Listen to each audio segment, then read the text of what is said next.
India में फैल रहा है एक और वायरस।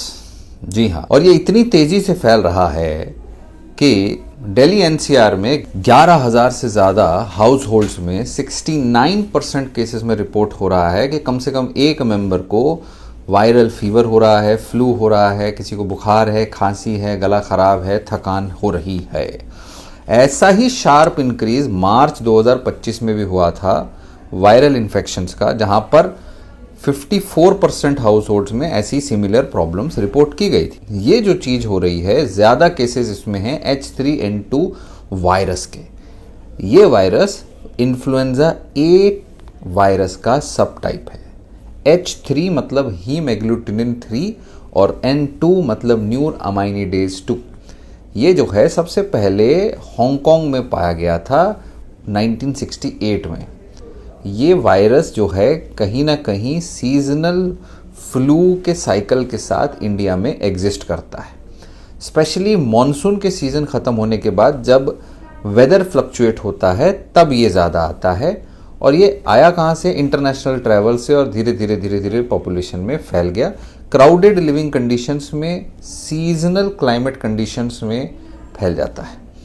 ऐसा ही सर्च 2025 में दिल्ली एनसीआर, दिल्ली, गुड़गांव, नोएडा, फरीदाबाद, गाजियाबाद इसमें देखने को मिल रहा है। हॉस्पिटल्स के अंदर ओपीडी पेशेंट्स की स्पाइक है, बच्चे भी, बूढ़े भी, और जिनको पुरानी बीमारी है वो भी।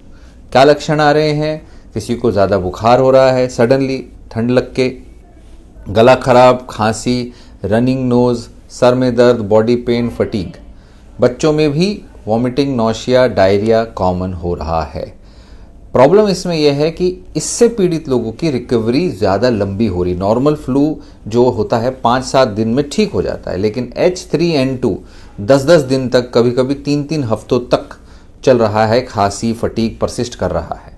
और ये कैसे फैल रहा है? रेस्पिरेटरी ड्रॉपलेट्स, खांसी, स्नीज, बात करने से भी, और कंटेमिनेटेड सरफेस को कांटेक्ट करके जब आप इधर उधर हाथ लगाते हैं। क्राउडेड, पुअरली वेंटिलेटेड स्पेसेस में स्प्रेड बढ़ जाता है।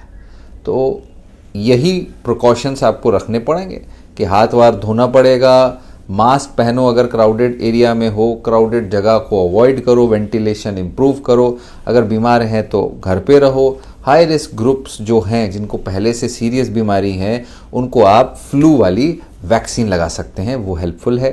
डायग्नोसिस कैसे होगा? इनिशियल डायग्नोसिस आपके सिम्टम्स पे होगा, और कंफर्म करने के लिए RT-PCR यानी rapid influenza diagnostics test India में अवेलेबल होते हैं। ट्रीटमेंट क्या है? सबसे बड़ा ट्रीटमेंट है इसका रेस्ट और हाइड्रेशन। पानी सबसे बड़ा, सबसे ज़रूरी है।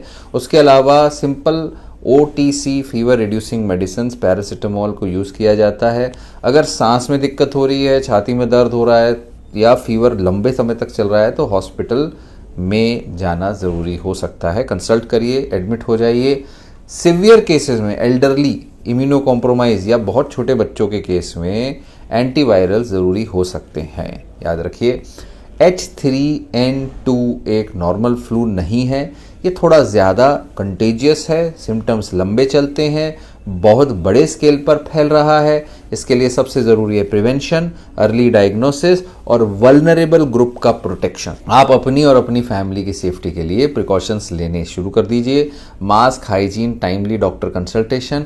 अगर हम सब मिलके केयरफुली रहेंगे तो इस सर्ज का इम्पैक्ट कम से कम करा जा सकता है। Please share this video.